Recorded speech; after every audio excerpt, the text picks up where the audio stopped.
드디어 오랜 공사와 수고가 끝난 뒤 이제 여호와의 전을 위한 모든 일들을 마치게 되었다라고 오늘 본문은 시작합니다.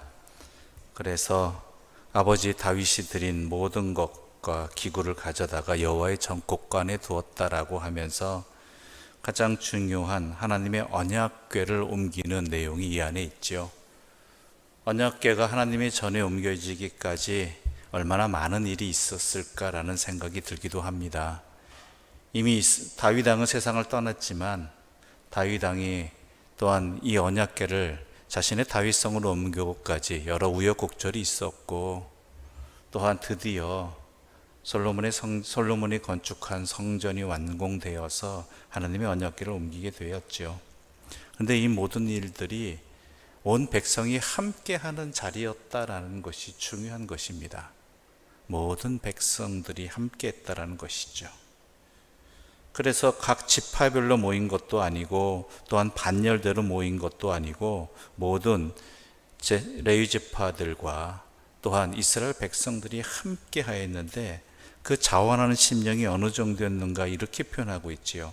우리 6절의 말씀 함께 읽어보겠습니다. 6절입니다. 함께 읽겠습니다.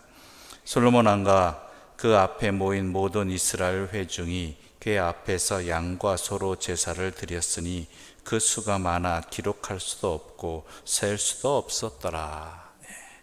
모인 것뿐만 아니라 그 기쁨을 하나님께 표현하였는데 그의 앞에서 양과 소로 제사를 드려가지고 그 수가 너무나 많을 정도였다라는 것이죠. 셀 수도 없을 정도로.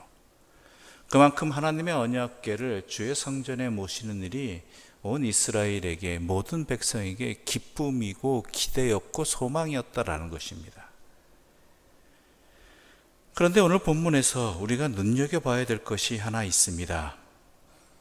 우리 10절의 말씀 함께 읽어볼까요? 10절입니다. 함께 읽겠습니다.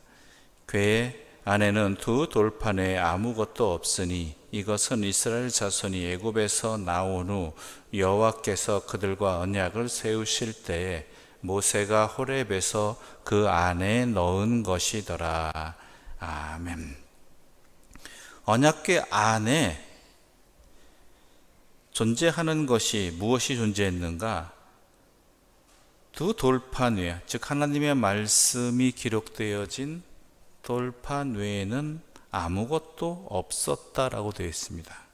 그런데 우리가 알다시피 예전에 우리가 읽기에는 하나님의 언약궤 안에는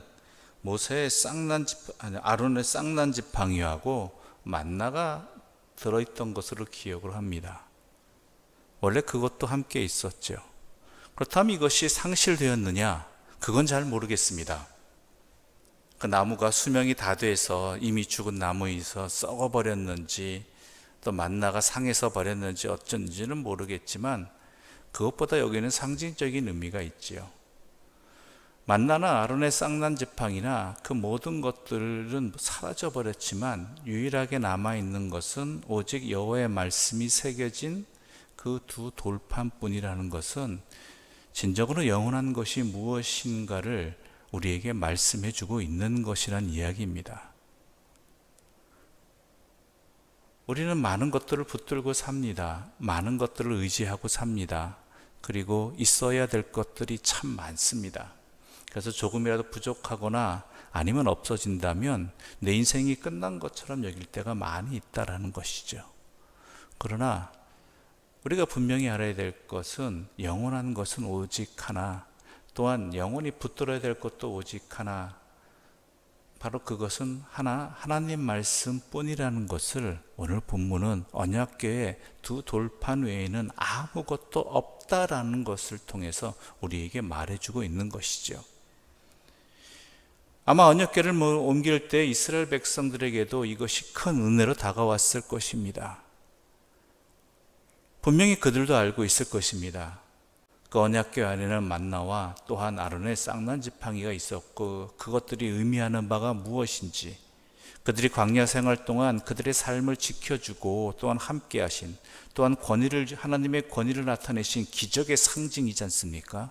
그러나 그런 것들은 모두 사라질지라도 영원한 것은 하나님 말씀뿐이다라는 것을, 이것은 이것을 언약궤를 옮기면서 주의 전에 넣으면서 이스라엘 백성들이 모두 함께 깨달은 자리일 것이고, 그것으로 인해서 이스라엘 백성들은 다시 한번 하나님 앞에서 그들이 지켜야 될 것이 무엇인지, 붙들어야 될 것이 무엇인지를 확실히 알게 되었을 것이란 이야기입니다. 우리들도 마찬가지입니다. 우리의 소망은 오직 하나입니다. 여호와의 말씀뿐입니다. 그런데 그 말씀은 전능하신 말씀입니다. 또한 그 말씀은 전지하신 하나님의 말씀입니다. 그리고 영원하신 하나님의 말씀입니다. 태초부터 함께 하셨고, 또한 지금도 함께 하시고 영원히 함께 하시는 그 하나님의 말씀이 진정으로 내가 붙들어야 될 오직 유일한 것으로 믿고 알고 또한 지키고 있느냐라고 오늘도 이 말씀을 통해서 하나님은 묻고 계신 것이지요. 부디 그러기를 바랍니다. 그것을 알기를 바라고, 또한 이것을 제대로 알아서 그 믿음대로 행하는 주의 사람들이 되시기를 바랍니다. 그럴 때 그곳이 바로 어떤 곳입니까? 하나님의 전이 되는 것이고, 하나님의 영광이 임재하는 것이고, 하나님과 동행하는 참된 기쁨을 누릴 수 있는 것입니다. 그럴 때 우리는 또한 하나님께 감사의 찬송을 올려드릴 수 있는 것입니다. 어떤 찬송입니까? 13절 말씀 함께 읽겠습니다. 13절입니다. 함께 읽겠습니다. 나팔 부는 자와 노래하는 자들이 일제히 소리를 내어 여호와를 찬송하며 감사하는데, 나팔 불고 재금 치고 모든 악기를 울리며 소리를 높여 여호와를 찬송하여 이르되, 선하시도다 그의 인자하심이 영원히 있도다 하매 그때 여호와의 전에 구름이 가득한지라. 아멘. 하나님은 선하시고 그 인자하심이 영원하시다라는 것입니다. 주의 말씀이 나와 함께 할 때, 또한 그의 말씀만을 가지고 살아갈 때 우리에게 나오는 결론은 바로 오직 하나님이시고, 다른 무엇이 아니라 하나님 그 한 분뿐이고, 그 하나님은 또한 선하시고 그 자비하심이 영원히 나에게 있도다라는 찬송만이 우리의 결론이 될 것이라는 것입니다. 그러한 찬송이 우리의 삶의 결론이 되기를 바랍니다. 우리의 모든 일을 마쳤을 때 하나님의 선하심을 깨닫는 자리가 되기를 소망하고, 또한 내가 하나님의 은혜로 살아가는 존재임을 다시 한번 확신하는 자리가 되기를 바랍니다. 그것이 우리 인생의 결론이 되는 방법은 오직 한 가지입니다. 여호와의 말씀을 붙들고 살아가는 것이고, 또한 그 말씀으로 말미암아서 우리가 참된 행복을 누리는 것, 바로 거기에 있는 것입니다. 그런 은혜가 오늘 이 주님의 전에 함께한 이들에게 충만하기를 간절히 소망합니다. 기도드리겠습니다. 하나님 아버지, 감사합니다. 오늘 우리가 또한 새로운 하루를 시작하게 해 주셔서 감사합니다. 이 모든 것들이 주의 선하심과 인자하심 때문입니다. 우리가 감히 주님 앞에 부끄러운 모습이고 죄악된 모습에서 벗어나지 못하였지만, 하나님은 선하시고 인자하셔서 우리에게 새날을 허락하여 주시고, 또한 주님과의 관계를 회복시켜 주시고 주님과 함께 살아갈 수 있는 은혜를 주신 것 감사합니다. 그 증거를 이 새벽에 주의 말씀으로 우리에게 다시 한번 들려주시고, 그 말씀으로 살아가게 해주시고, 그 말씀만을 붙들게 해주시니 감사합니다. 이 은혜가 나에게 허락되어졌다는 것이 나에게 가장 큰 기쁨이 되게 해주시고 감사가 되게 해주셔서 오늘 하루도 주님과 동행하는, 또한 나의 삶을 통해서 조금이라도 주님의 영광을 드러내는 그러한 복된 하루하루가 되게 하여 주시옵소서. 예수님의 이름으로 기도드립니다. 아멘.